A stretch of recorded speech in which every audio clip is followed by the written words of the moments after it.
Bản tiếng Mông từ 1 cho đến 1 đến 10.000. Y bùa lệnh y bùa lệnh ao, y bùa lệnh bê, y bùa lệnh plau, y bùa lệnh chi, y bùa lệnh trao, y bùa lệnh xiang, y bùa lệnh dị, y bùa lệnh chùa, y bùa cạo, y bùa cạo ao, y bùa cạo bê, y bùa cạo plau, y bùa cạo chi, y bùa cạo trao, y bùa cạo xiang, y bùa cạo dị, y bùa cạo chua, y bùa nành gạo, y bùa nành gạo, y bùa nành gạo ao, y bùa nành gạo bê, y bùa nành gạo plau, y bùa bê chào, y bùa chua chào, y bùa chua, ao bùa lệnh y, ao bùa lệnh ao bùa lệnh chùa, ao bùa y, ao bùa nành gạo, bê bùa lệnh y, bê bùa lệnh chùa, bê bùa y, bê bùa chùa chào, plau bùa lệnh y, chi bùa lệnh y, trao bùa lệnh y cha chanh, y cha lệnh y cha lệnh cạo, y cha y bùa lệnh y cha y bùa y cha chùa bùa chùa chào chùa, o cha chùa cha chùa bùa chùa chào chùa, cậu cha y vạn, cậu cha thành y vạn. Sẽ định với từ ngữ nhé. Nhùa tu là con bé trai, nhùa trai là bé gái, kha là giải, khoa là bảo bang, khoa kha là giáo dục, kha đỡ là dạy học, yôn sư là nuôi voi, cao sư là ngạt voi, xóa tàu là bong lao, xóa bằng là nhụy hoa. Đến với câu hỏi đáp. Cào hoa công xử nhau khái từ, anh làng Việt ở đâu? Cú kha mong đỡ nhau Điện Biên, tôi giải chứ ở Điện Biên. Cào nhau khái từ tủa kha đỡ đảo nó, anh ở đâu đến dạy học ở đây. Cú nhau Lai Châu tủa, tôi ở Lai Châu đến. Cào bù nhùa nhau khái từ, vợ con anh ở đâu? Cú bù nhùa y hỏa nhau Hà Nội, vợ con tôi ở tất Hà Nội. Cao lệnh bù hoa công sự đăng chi nhau Hà Nội, vợ anh làm công tác gì ở Hà Nội? Cú sảnh chẳng kha đỡ tủa sủ di khu, vợ tôi giảng dạy ở Đại học Y khoa. Cao lệnh tôn thầy hoa công xử nhau khái từ, cháu gái và cháu trai của anh công tác ở đâu? Thầy lu hoa công xử nhau bổng giáo dục, chúa tu chỉnh cỡ sông sào tủa xỉu giao thông. Con gái tôi công tác ở Bộ Giáo dục, còn cậu con trai đang học năm cuối của Đại học Giao thông. Xin đến với mẫu câu. Cú sau để tôi đun nước, cào chê chế anh quyết nhà, cậu phuôn dâu anh trẻ nan. Cú ha cỡ tôi đang quỳ, nư giá tờ nó chặt quỷ. Cú khi tờ tôi buột quỷ, nư thể rau nó nhặt rau. Cú trầu rau chua tôi rửa rau cải. Lệnh từ sóng cày ai thái thịt thành ngữ của người Mông. Chào đông võng giống phử háu để giống chua để cha lị xí tế trồng cay gai rừng giữ đầu nguồn, có rừng xanh, có nước sạch, có ít lợi lâu dài. Chào đông trồng cay phụ giống gai rừng, phụ giữ rừng bảo vệ, háu để đầu nguồn sông ngoài, giống chua rừng xanh, để cha nước trong vắt, cha rậu trong vắt trong veo, trắng máu huyết tiết, trắng trà tiết canh, trắng chua thạch huyết lình, tôn cháu con cháy, tôn chua là con rái cá, cày trí thịt nạc, lậu trắng nét cận, trâu gì chia sẻ. Bố tôi ra tỉnh hào để du chê, lỡ đê du chế, uống nước nhớ nguồn, xa quê nhớ nhà. Mùa tê chi ua chăng phở rùa, mùa đỡ chi cỡ tu kỳ chùa. Có ruộng nương không làng thì kho bù, không để rách nát. Có chứ mà không họt con cháu còn ngô rút. Kế đê thể sái tao nành dê, sở đế xa mình nành rong phệ. Đường trường tuyển chọn ngựa hai, trường thọ mới tỏ là ai chân thình năng phụ ân. ND NT C S F này N G N giờ sẽ giờ là chờ in chi là lên, dê tàu xa lên vùng cao. Với NZ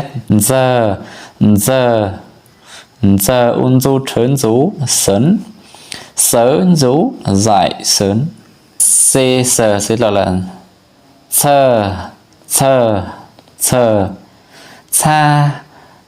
xa một số. Y xa lỡ y xa nhau, kẻ ở người đi. F là per là pa si pa là bia ua pa là bắn bia. Ta sẽ đến với NG là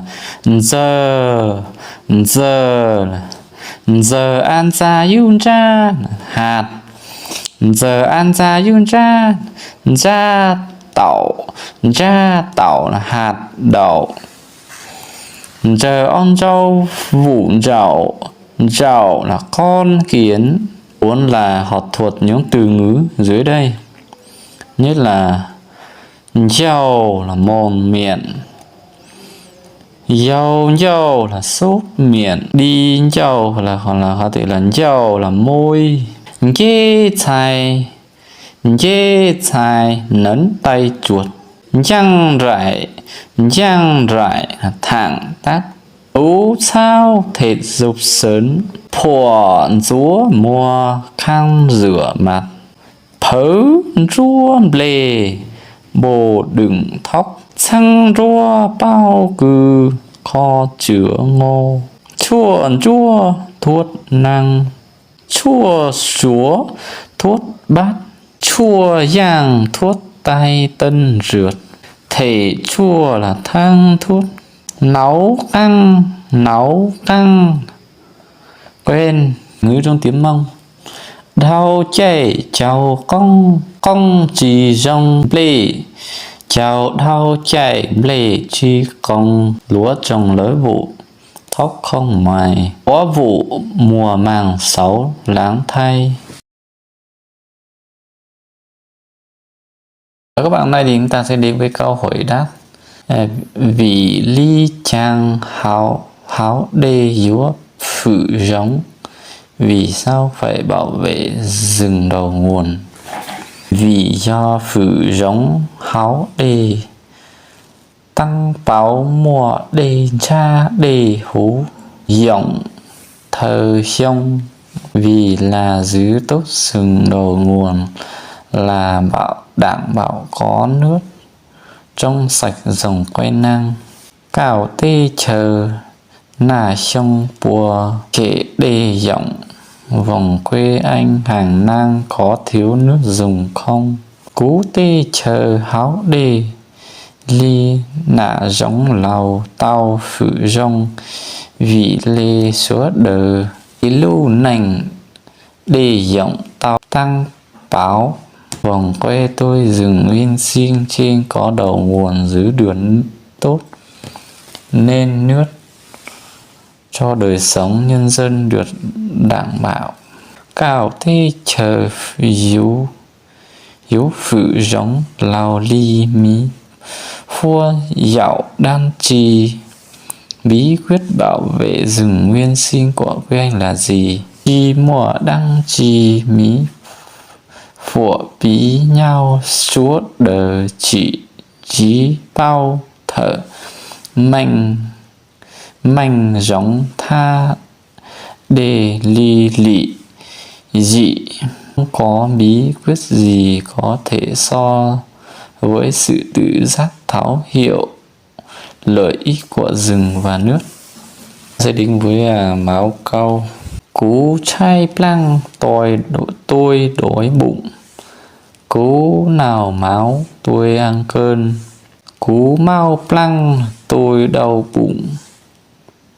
Cú hào chua cao sớn rú anh dậy sớn. Như sớ ly nó dậy muộn. Cú ly lưu trao cái áo của tôi. Như ly lưu trì cái quần của nó. Như lưu cú plau xong anh ái hơn tôi 4 tuổi. Cú yêu nữ plau xong tôi kén anh ái 4 tuổi. Bạn ơi, thì mình xin đầu đến phần làm theo lời dạy của Bác Hồ. Vì cậu sông lý dị dúa chào tông. Vì bùa sông lý dị dúa chào nênh. Vì lợi ích 10 nan phải trồng cây. Vì lợi ích cha nan phải trồng người. Hấu giống làng trá tông xa sông. Đà tê làng phòng nành bùa sông. Trong rừng khó tìm cây ngàn năng. Thế gian khó gạt người trang tội. Hay là từ ngữ trá là tìm kiến. Rau là đơn ra, mọt ra, chồi ra. Blê rau câu thóc mọc mần. Trong sạc cặt. Rau trong cuốn sạc cặt. Trắng cay võng. Trăng cay khế. Trăng phớ cay cối say. Trăng từ bua cọ may. Hồng là gạt. Không dư bạn bè. Lị dị là lợi ích. Đà tê là thế giới, thế gian. Chào tông trồng cây. Chào nênh, chào mong trồng người. Tông xa sông cây ngàn năng. Nanh bùa sông người trang tội trang năng. Đà đô vũ trụ. Đau đí đánh cầu long. Đồ đau diệt vải. Đau màng vải lanh. Đau trù vải nhung. Câu hỏi đáp. Cào nhau rồng tỉ lầu. Chào anh rượu. Cú nhau rồng ha tỉ lầu. Cào. Chào anh cào tôi vẫn khỏe. Cào tua cắn ca sáng dúa hàng hố chi. Anh ra chợ muốn kiến hàng gì. Cú trán tông ca tư chi bủ mùa. Cua y mùa. tôi tìm khắp chợ mà không thấy có. Gấu tàu bắn ở nó chi giàu chạy sau khờ của y. Bây giờ không phải mùa thu hoạch gáo tàu. Giàu lê lố thế ra vậy. Lao phồng dư trên đế xa ship hồng. Cú chảnh cao tua cú chế xua y là cú dông sang cao y cháu nông du qua y mong chào oa chùa bạn cú lâu ngày mới gặp. Tôi mời anh đến nhà tôi một lần. Tôi sẽ biểu anh một số cây gấu tạo về trồng làm thuốc. Giao lê nó cú tu sa sa ua bờ ly trong lú. Vậy thì mình vô cùng cảm ơn bạn đấy. Chào các bạn, hôm nay thì chúng ta sẽ đi với phần ôn tật năng phủ ơn đầu lưới chân răng. Nhất là chữ sờ, chữ sờ, chữ sờ, chữ giờ. Ta sẽ đến với chữ sờ. Sờ là phủ ơn tát sắt đầu lưới chân răng không nhấn hơi. Sẽ có ví dụ bí xứ sẽ có ví dụ là sa y sa ao sa p sa plau sa cậu mồng 1 mồng 2 mồng 3 mồng 4 mồng 10. Cú sáng nào máu lạo tôi muốn ăn cơm nết. Cú su tủa chu tôi đến đầu tiên. Nư sảo tủa chu anh ấy đến sau cùng. Trăng trà nó xí lở con rau này dị rồi. Hay là chúng ta sẽ đến với chữ sờ sẽ đầu là sờ là vỡ tát sắt đầu lưỡi chân răng nhấn hơi.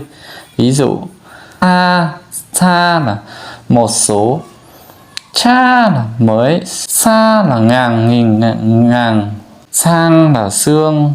Sẽ đầu các câu này y cha lỡ y cha nhau kể ở người đi. Yúa ua cha mùa nào có làng mới có ăn. Nhu chảo cu vào cỏ sừng.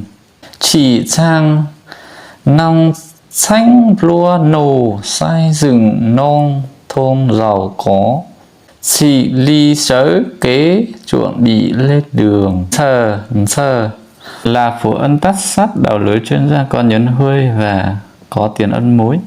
Ví dụ xa đau nhói, sai là con gái, sai lua là nữ thanh niên, xua là giặt rú, xúa bao cừ rau ngô, xúa tàu bông lao, xúa bàng nhụy hoa, rong gieo, sư là con voi.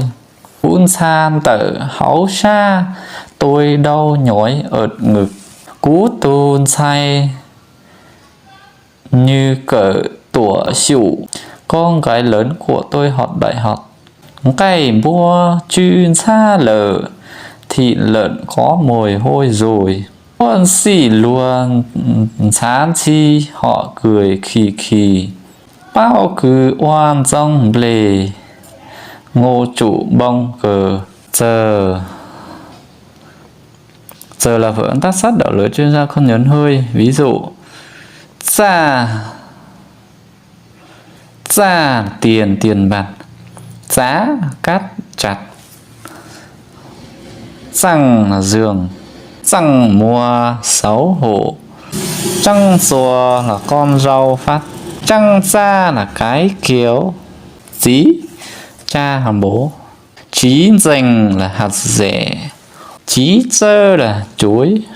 Cú nà giá đau sờ chào cha. Mẹ tôi cắt vải may áo mới. Như dĩ cháu nào cháu dùng. Nhà anh ta đủ ăn đủ tiêu. Lệnh chay háo chơ ua lâu thể. Cô gái ấy giỏi thiêu thùa. Lệnh chay khái mong dúa chí lợ cô gái đó đi lấy chồng rồi. Nắng của ô nành lúa sớ đờ dúa giờ ngô chua. Muốn cuộc sống khá giả, mọi người cần biết tiết kiệm năng là chữ giờ. Giờ là vẫn tát sắt đầu lưới trên trang không nhấn hơi, có tiền ân mối.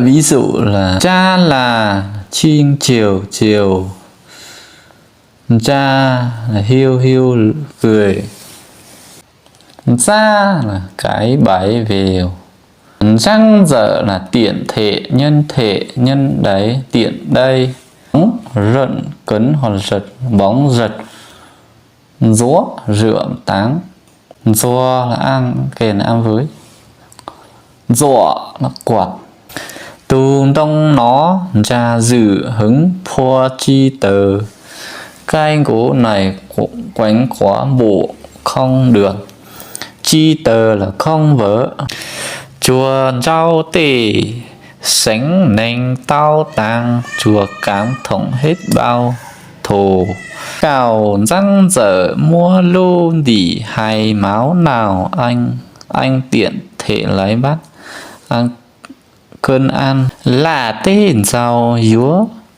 ruộng đau chí ruộng nương bặt màu phải bón phân. Video kết thúc tại đây các bạn nhé. Buổi sau thì mình sẽ tiếp tục ôn tập một số cái câu từ nữa các bạn. Hẹn các bạn trong các video tiếp theo trên kênh Mùa Chua.